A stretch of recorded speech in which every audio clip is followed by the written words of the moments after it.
Korupsi adalah tindakan penyalahgunaan kekuasaan yang dilakukan oleh individu atau kelompok untuk memperoleh keuntungan pribadi atau kelompok yang merugikan kepentingan publik banyak publik. Korupsi memiliki beberapa jenis. Yang pertama itu suap menyuap, yang kedua itu ada penggelapan, yang ketiga itu ada nepotisme, yang keempat itu ada kolusi, yang kelima itu adalah korupsi anggaran, yang keenam itu ada penyalahgunaan wewenang, yang ketujuh itu ada gratifikasi, yang ke-8 itu ada korupsi politik, yang ke-9 itu ada manipulasi data, yang ke-10 itu adalah korupsi dalam sektor swasta. Nah, kita saat ini akan membahas nomor 5 dan 6, yaitu korupsi anggaran dan penyalahgunaan wewenang. Nah, kalau korupsi anggaran itu tidak hanya pejabat yang melakukannya, tetapi kita sebagai mahasiswa yang lagi berkuliah pun bisa sangat-sangat bisa untuk melakukan korupsi anggaran. Nah, sebelum itu kita akan mengetahui dulu apa itu korupsi anggaran. Korupsi anggaran adalah penyimpangan dalam pengelolaan anggaran seperti penggelembungan anggaran untuk mendapatkan keuntungan pribadi. Nah, ini ada contoh korupsi anggaran yang dilakukan oleh mahasiswa. Semoga kakak harap kalian nggak kayak gini ya. Ini tapi salah satu contohnya. Yang pertama itu penyalahgunaan dana kegiatan. Mahasiswa yang terlibat dalam organisasi kemahasiswaan dapat menyalahgunakan dana yang dialokasikan untuk kegiatan, misalnya dengan menggelembungkan biaya acara atau tidak melakukan pengeluaran yang sebenarnya. Yang kedua itu ada penggelapan dana sumbangan. Mengumpulkan dana sumbangan untuk kegiatan sosial atau acara tertentu, tetapi sebagian dana tersebut digunakan untuk kepentingan pribadi. Yang ketiga itu adalah kecurangan dalam pengadaan barang. Pengadaan barang untuk kegiatan organisasi dengan harga yang lebih tinggi daripada harga pasar, kemudian membagi selisihnya dengan pihak tertentu. Nah, ini kan contohnya banyak yang di dalam dunia kampus. Nah, di dunia pribadi apa sih yang bisa dilakukan mahasiswa dalam korupsi anggaran? Yang pertama itu misalnya kita disuruh membeli sesuatu.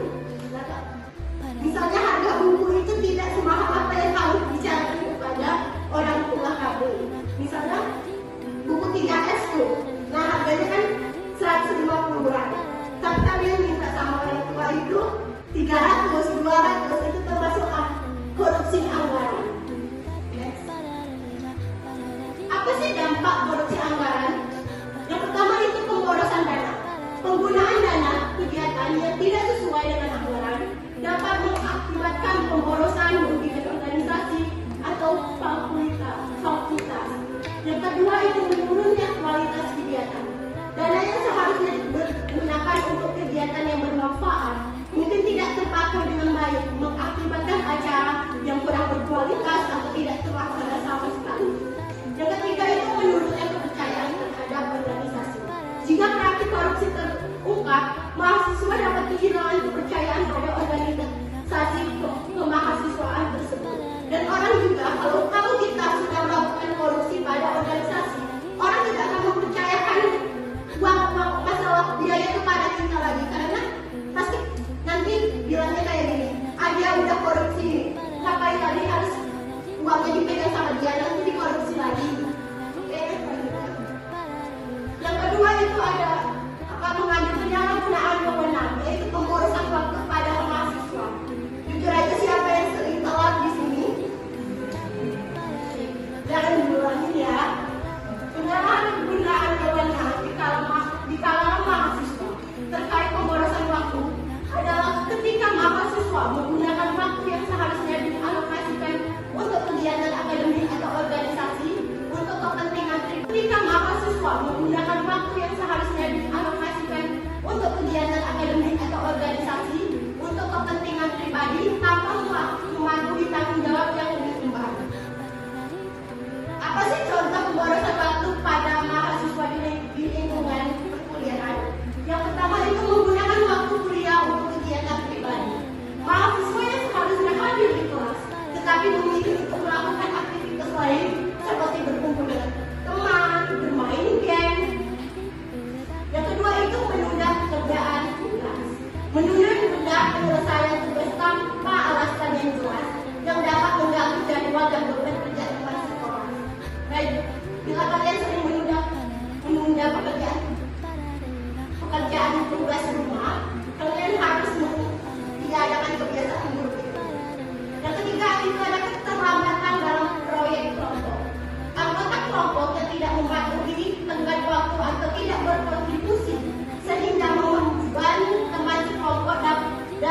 menyebabkan keterlambatan proyek.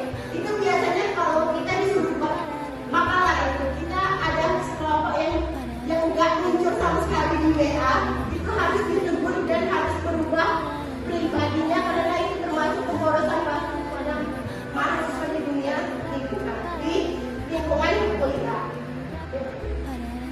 Apa sih dampak dari pemborosan waktu itu bagi kita? Yang pertama itu keterlambatan dalam penyelesaian tugas. Yang kedua itu rasa tidak adil. Nah, rasa tidak adil ini sering terjadi pada kita. Mahasiswa lain mungkin merasa dirugikan jika mereka harus menanggung beban kerja lebih karena tidak kehadiran teman, tidak merespon di grup, atau kalau disuruh nyari materi tidak ada dicari. Nah, yang ketiga itu ada citra negatif di lingkungan kampus. Nah, ini misalnya kayak anak itu suka telat, anak itu tidak mengerjakan tugasnya dengan kelompoknya. Itu akan merusak citra kita di kampus. Yang keempat itu tidak terlibat dalam kegiatan bahasa. Nah, misalnya kita sudah citranya itu buruk, maka biasanya mahasiswa akan memilih yang mana sih yang enak untuk dikerjakan kerjasama. Malas sama dia tidak pernah muncul di grup, dia tidak pernah berkontribusi. Untuk apa kita ada? Jadi, yang kelima itu normalisasi kecurangan. Pemborosan waktu bila dia pemborosan waktu dianggap biasa, maka akan sulit untuk membangun budaya disiplin di kalangan mahasiswa. Bagaimana sih kita sebagai mahasiswa mencegah hal-hal tersebut? Yang pertama, cara mencegah korupsi anggaran pada mahasiswa. Yang pertama itu transparansi atau akuntabilitas, menerapkan sistem laporan yang transparan untuk semua kegiatan dan pengeluaran.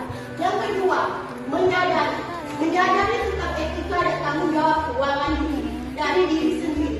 Yang ketiga, pengawasan, melibatkan pihak ketiga atau alumni dalam mengawasi penggunaan dana dan kegiatan yang kita lakukan. Keempat, itu menumbuhkan keyakinan, menumbuhkan dalam diri bahwa Allah melihat semua yang kita kerjakan, walaupun orang lain tidak tahu, tetapi Allah itu maha tahu. Yang kedua itu maksudnya cara mencegah korupsi waktu pada mahasiswa. Yang pertama itu manajemen waktu, menyadari pentingnya mengatur waktu dan baik dengan baik dan memprioritaskan tanggung jawab akademik. Yang kedua, melakukan pengawasan dalam organisasi. Yang ketiga, mendorong rasa tanggung jawab. Oke, sekian materi dari kakak. Apakah ada yang ingin bertanya? Baik Kak, terima kasih untuk kesempatannya. Perkenalkan, nama saya Dery Satria Ramadan. Saya dari SMA Negeri 2 Kan di PPT kakak tadi, kenapa korupsi waktu itu termasuk jenis korupsi penyalahgunaan wewenang? Terima kasih untuk teman yang bertanya, bisa berikan tepuk tangannya dulu.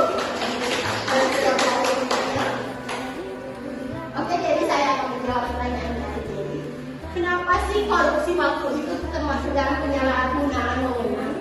Karena korupsi waktu karena melibatkan penyalahgunaan tanggung jawab dan waktu yang seharusnya digunakan untuk kepentingan publik malah kayak disia-siakan untuk kepentingan pribadi. Alasannya karena penggunaan waktu untuk kepentingan pribadi, kerugian bagi publik, pelanggaran etika, berdampak negatif dan penyalahgunaan kepercayaan seseorang atau kelompok. Bisa Kak? Oke.